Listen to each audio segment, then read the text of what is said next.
In today's video, JB Pritzker humiliates himself during a terrible interview. Also, dispatch recording has been released of the ICE attack that took place yesterday, and the Democrat candidate for Attorney General in Virginia fantasized about assassinating his political opponent. And all these stories will show you what both sides are saying and then give you the bottom line.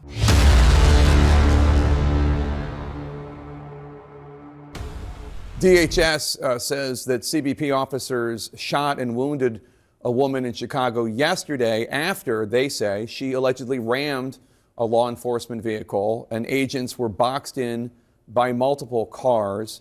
The spokesperson for DHS, Tricia McLaughlin, accused Chicago police of leaving the scene and refusing to assist agents in securing the area. What do you know about this incident? Were federal agents boxed in and assaulted? Well, we don't have a lot of facts.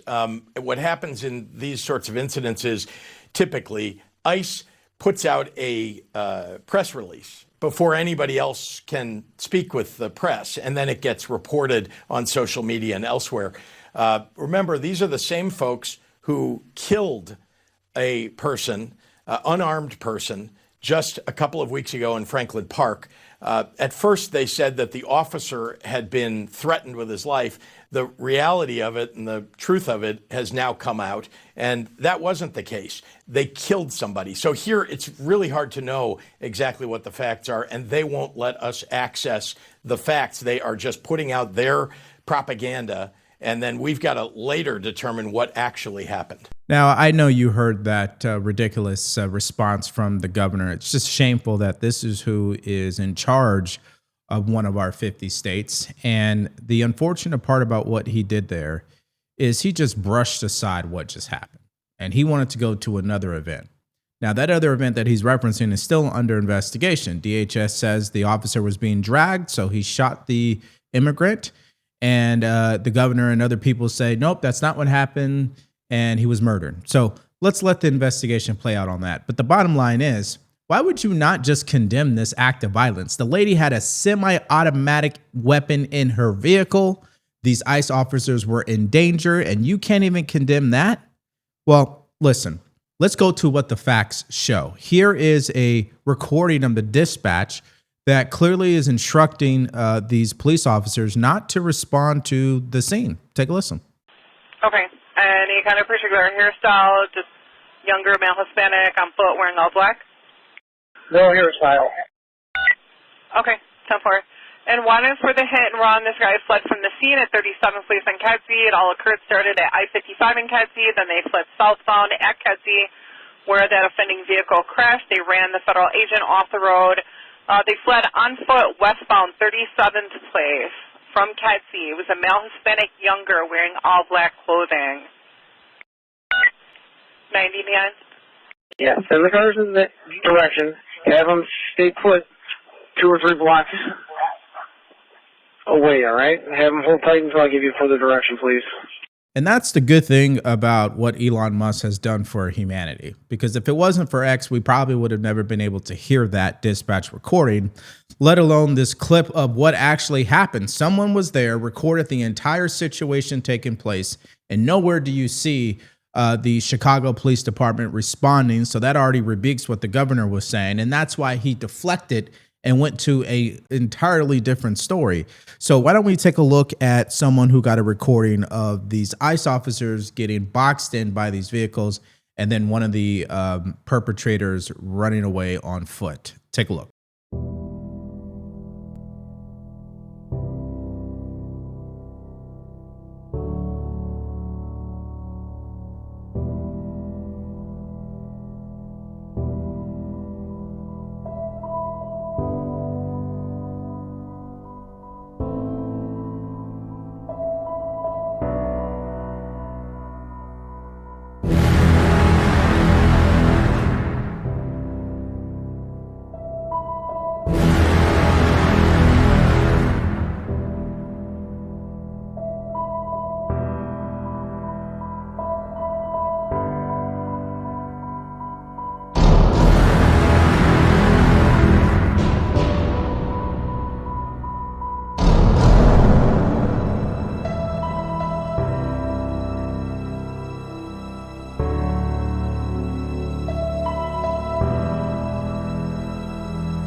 Yeah, so I don't know how you dispute that video evidence that clearly shows ICE officers got rammed off the road. That's number one. Number two, you saw the person run away. Number three, did you even see the Chicago Police Department at all? No, you didn't. Innocent bystanders could have been ran over, hurt, even killed in this traffic accident. It's really that sad. And of course, the governor will gaslight his way through it because that is the habit of the Democrat Party right now. Now, the good news is the federal authorities, they didn't waste any time. They've already caught both of them, clearly, and they've already been charged in a federal court. These two suspects were charged in federal court this morning with using their vehicles to assault, impede, and interfere with the work of federal agents in Chicago. DHS says these two were part of a group of domestic terrorists who rammed federal agents with their vehicles and boxed them in with their cars last night in Broadview, Illinois. DHS says the woman, Miramar Martinez, was armed with a semi-automatic weapon and has a history of doxing agents. And the guy on the right of your screen, he was identified by authorities as Anthony Ian Santos Ruiz. They say he was driving one of the vehicles during this attack on law enforcement. Okay, so this week's episode is brought to you by today's sponsor, Fume. Now, everyone's got a bad habit, no secret about that, because nobody's perfect. But some of those bad habits we need to start kicking right now, sooner than later. Cold turkey isn't always the best method of action for everyone, which is why I'm excited to partner with Fume. Fume is a company that helps you overcome your bad habits in a unique and natural way. Fume is an innovative, award-nominated device that helps you get real results. Trusted by experts and only costs you 1/3 of your current bad habit, if you guys are catching my drift here. Now, my favorite flavor is crisp mint, just for the record here. And you'll find the flavor you love as well because Fume offers 11 different amazing flavors. And by the way, there's no vapors, no batteries, and no harmful chemicals. And it has a nice weight to it, which makes it fun to fidget with. So if you need help kicking your bad habit, pick up a Fume today.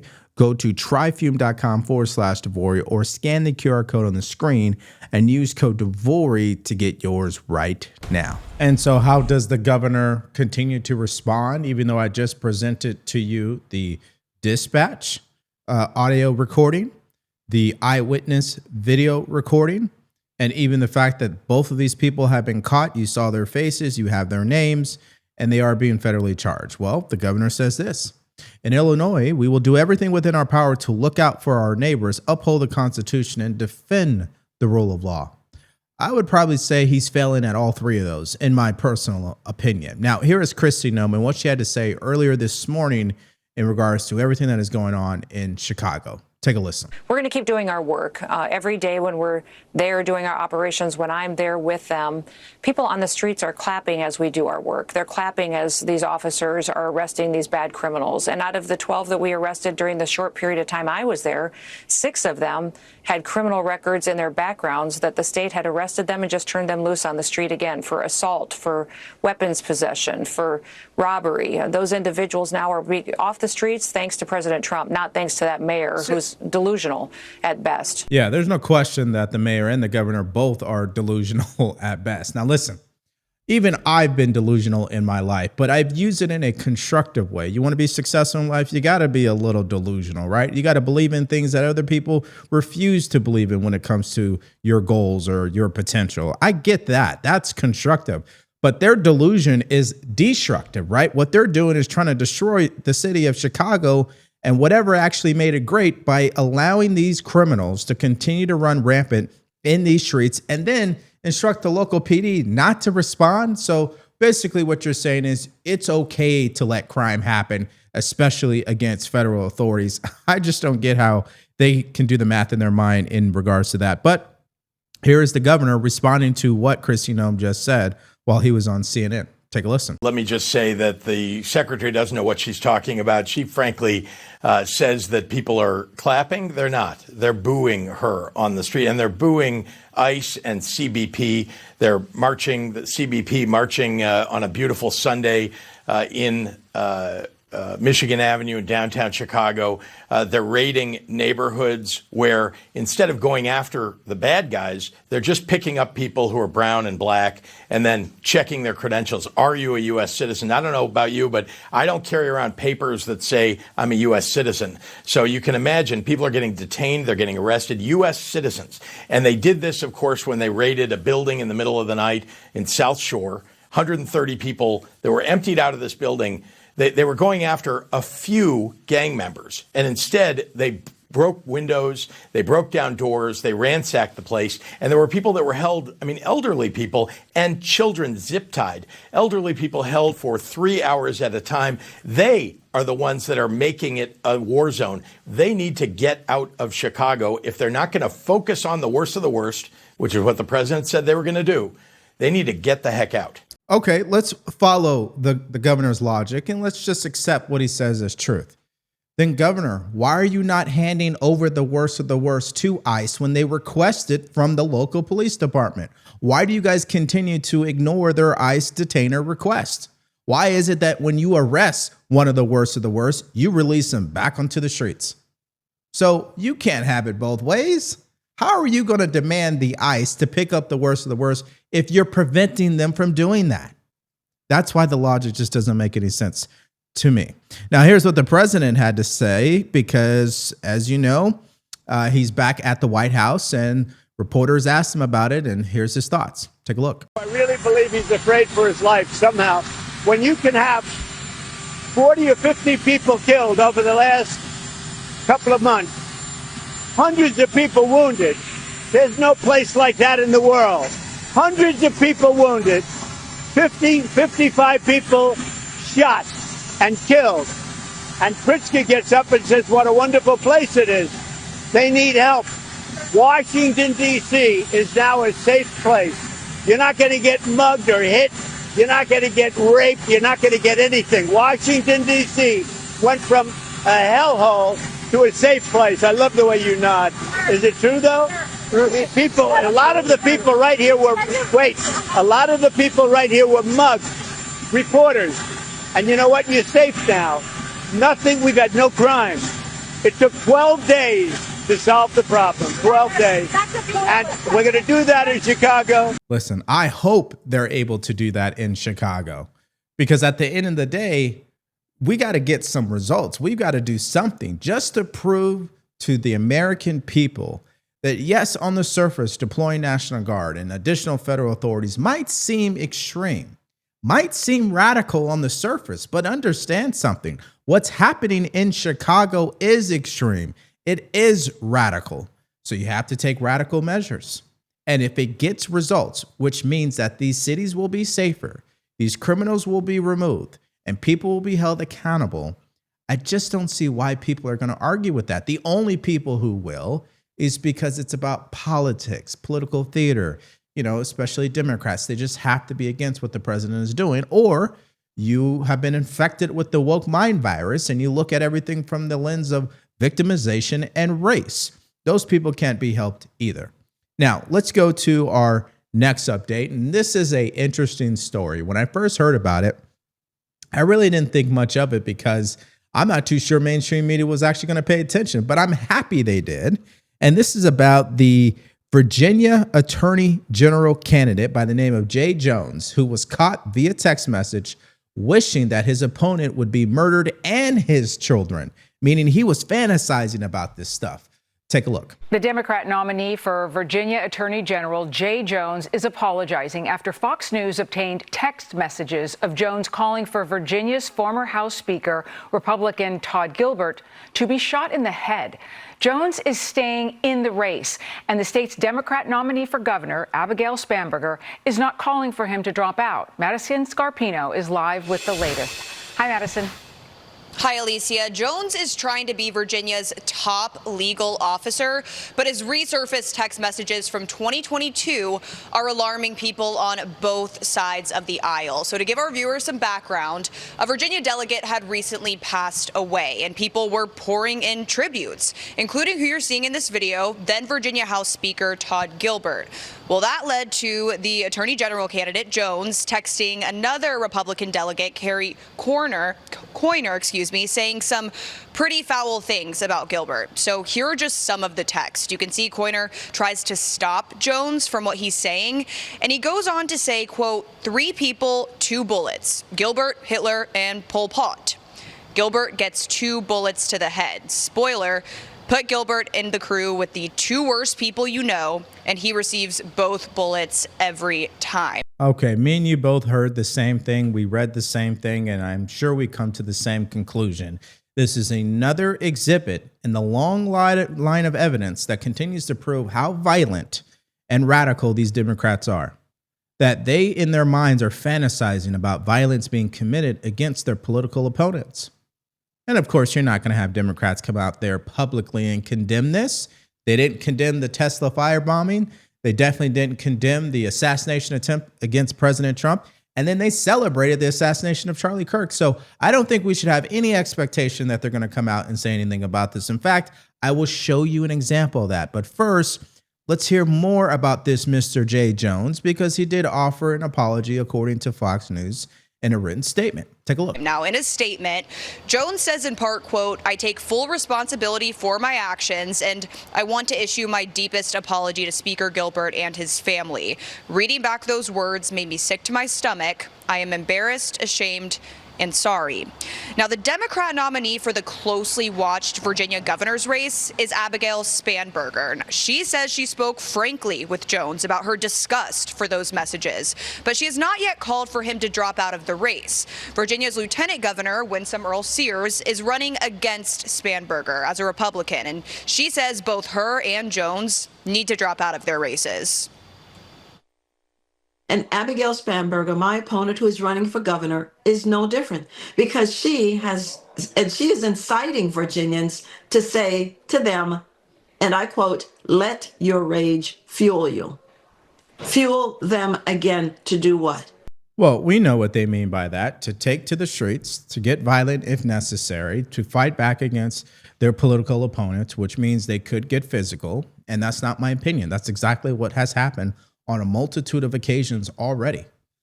And the interesting thing about this is just how, I would say, ridiculous those text messages are. I mean, who in their right mind as a political leader is talking about their political opponent being shot in the head?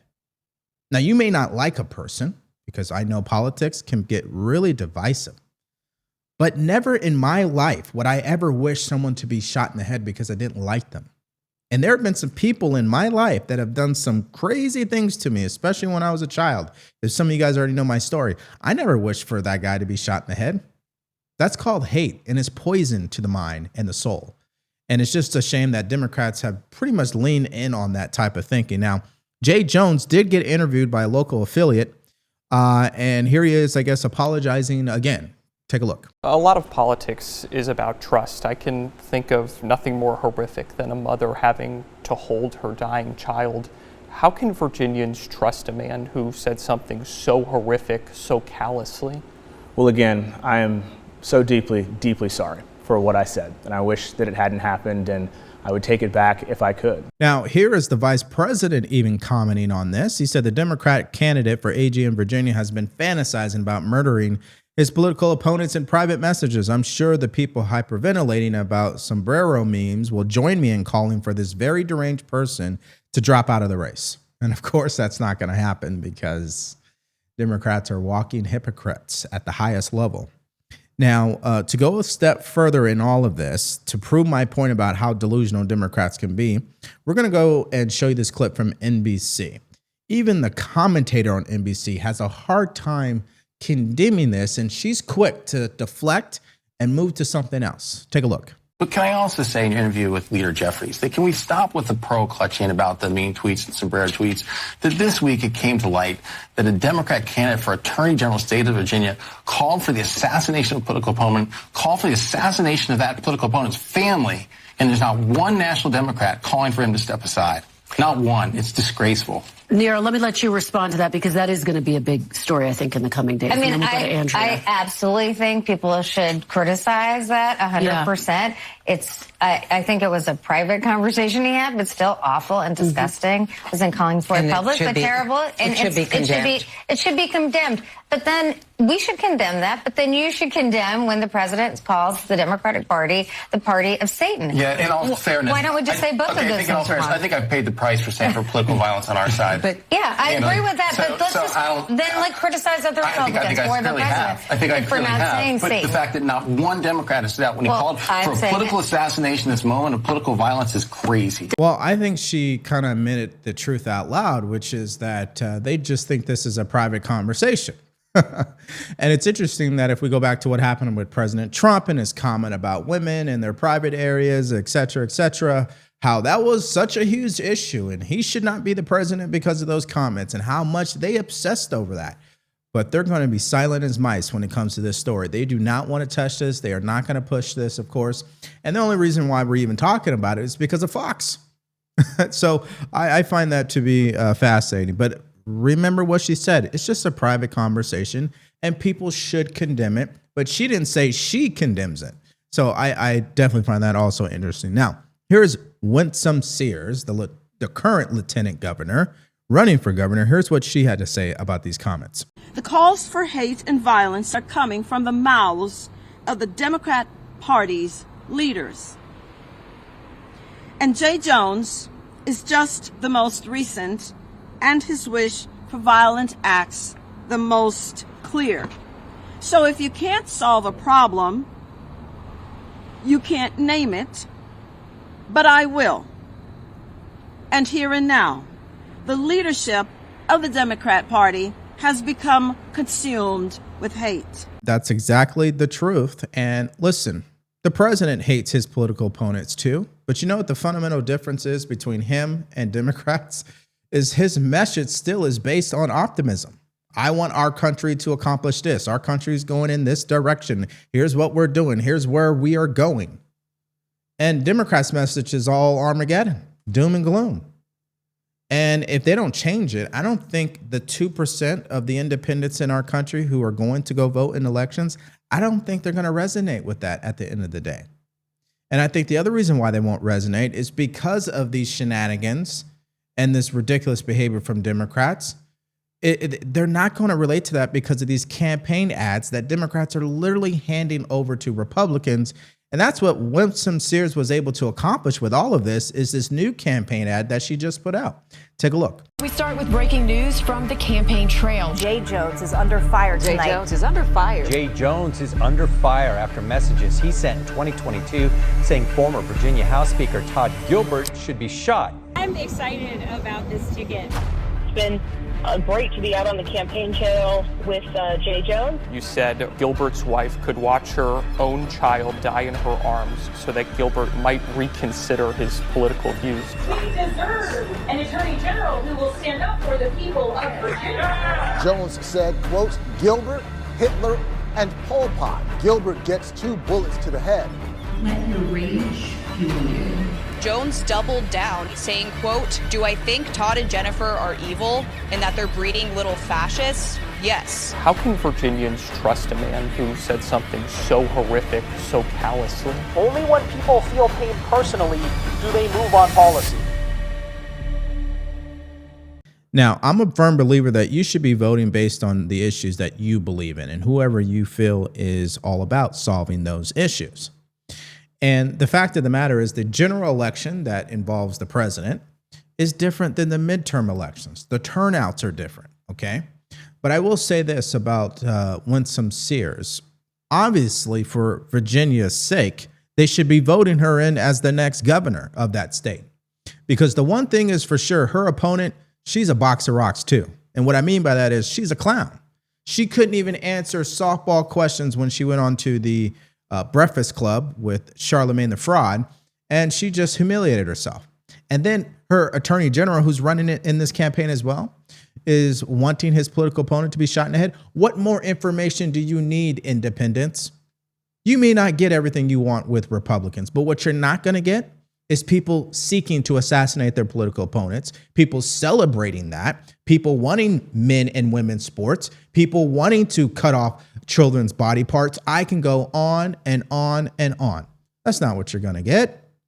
So I think if we're making the common sense decision, Winsome Sears might be the best choice for Virginia, just saying. This is just another instance where we see, again, the radical left has no problem dehumanizing their political opponents to the point where lives are being threatened. We have seen Charlie Kirk. He was assassinated. He lost his life. There were 2 attempts on Donald Trump. We now see that this attorney general candidate in Virginia, he has text messages threatening the life of a former Republican Speaker of the House in the state of Virginia. This is outrageous. But this all is what's happening in our country. The radical left has no problem with political violence. They have no problem with dehumanizing their opponents. And so that's where you have this potential assailant getting 8 years in prison because they think it is okay for political violence. It is not. It should never be tolerated. And frankly, the American people and even to a broader perspective, Democrats,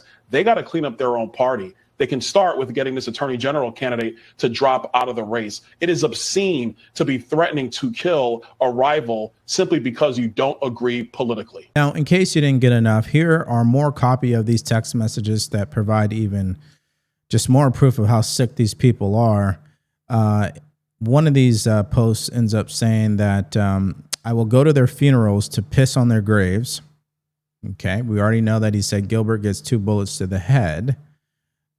We saw that they're breeding 2 little fascists. This is just sick. This is just sick. And the interesting thing is he just says, oh, I'm sorry. I regret these comments. He doesn't regret them. We know that. And again, why are Democrats not calling for this guy to drop out of the race? These comments are... There's just no question of how dark these really are. All right, so now it's time to hear from you guys in the comment section below. I want to hear the common sense perspective you guys have to provide on both of these stories, starting with the just disgraceful Governor J.B. Pritzker and how he pretty much gaslights his way through what happened yesterday when federal authorities were rammed off the road. Their lives were at stake. Innocent bystanders could have been killed in the process. The woman had a semi-automatic weapon with her. Her, I guess, accomplice ran on foot. I mean, this is continuing to happen every single day. And all he has to say is, well, we don't know if that story is true. I showed you the video. I showed you the dispatch audio recording. I mean, what more else do you really need? You let me know what you guys think about that particular story. And then finally, what's your take about this Democrat candidate for Attorney General in Virginia? Do you believe he needs to drop out of the race immediately? And do you also believe the Democrat leadership should be calling for him to drop out of the race? Give me your thoughts and everything you got in the comment section below. Now, this takes us to our next video as CNN is now calling out Democrats and blaming them for the government shutdown. So if you missed out on that update and more from yesterday, all you have to do is click on that video because it's coming up right now.